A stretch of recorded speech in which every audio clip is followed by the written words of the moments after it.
Okay, so let's continue doing the ear. So last lesson we just did this this part of the ear. So let's continue from here. So you can see this depth here is like too much.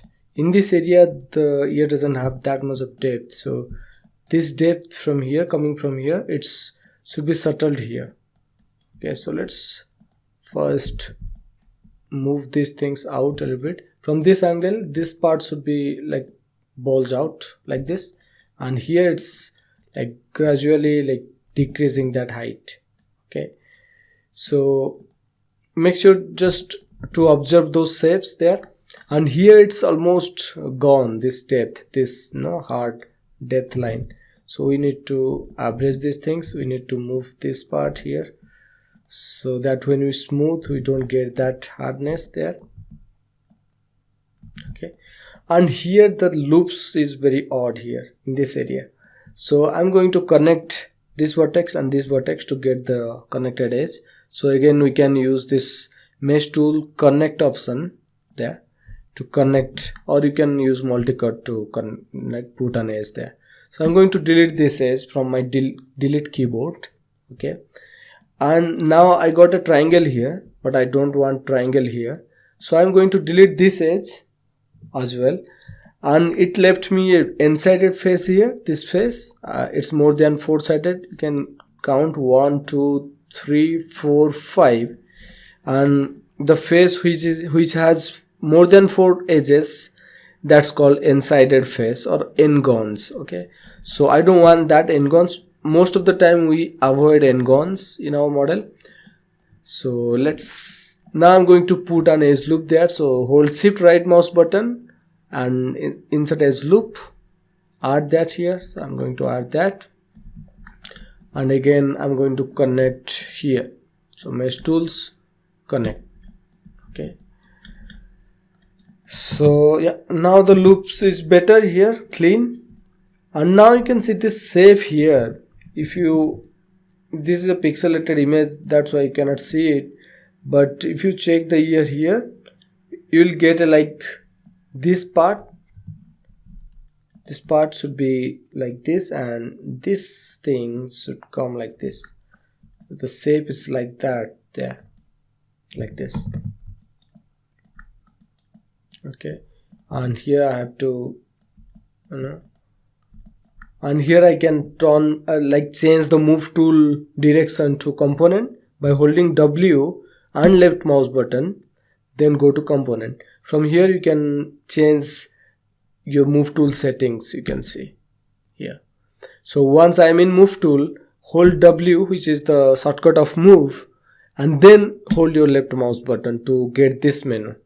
And it's same in rotate and scale tool as well. When you press R, which is the shortcut of R, and left mouse, you'll get select tool option, tool settings. Okay, so I always use this thing to change from wall to component to normal axis. So I always go to component to move the vertex along with the object shape there. Okay, so I think this area looks good now. Now let's extrude this part. So before I extrude, I would like to move this part outside here like this, and let's go to side view. Oh yeah, this shape is good.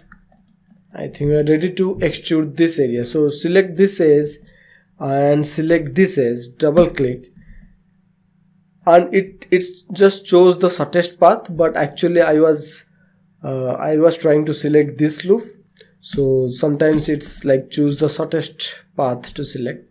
So for that, to solve that, I just want to select till here, let's say, and then I'm going to select till here. Again, just hold shift and double click. So this time I'm going to extrude it inside.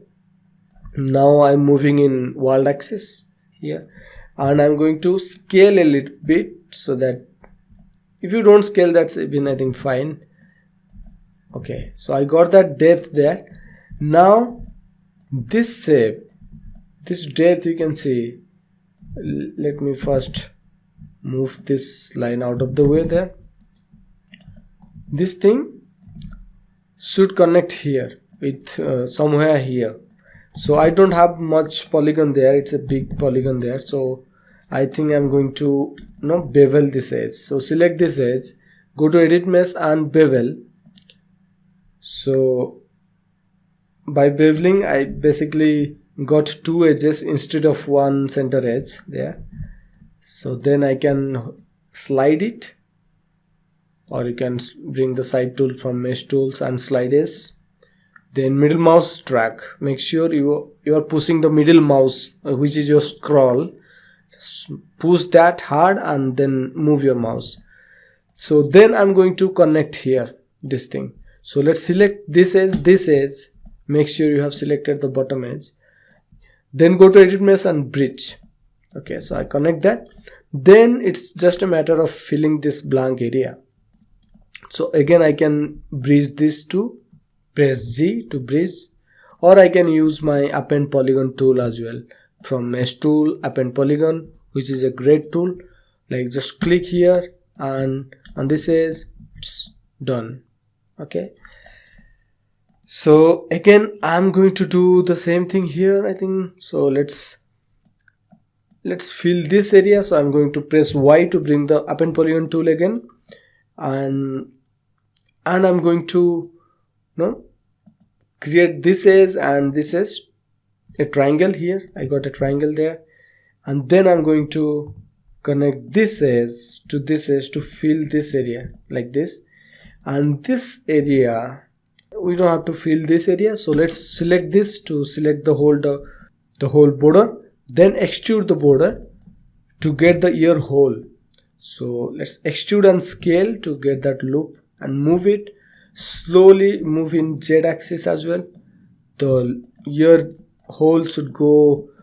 So yeah, extrude and move. Then I'm extruding again to make sure the empty space not visible from this angle.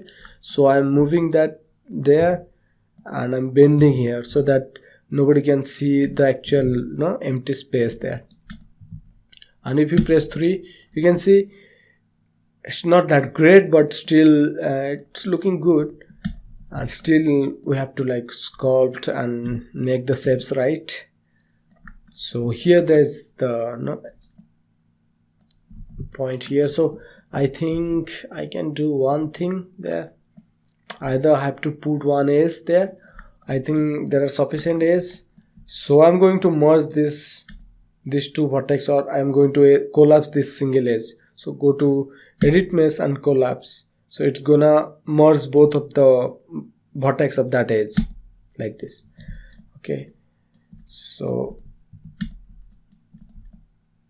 still I have something there, like it's not merged or something. Sometimes it happens, so make sure I've like merged.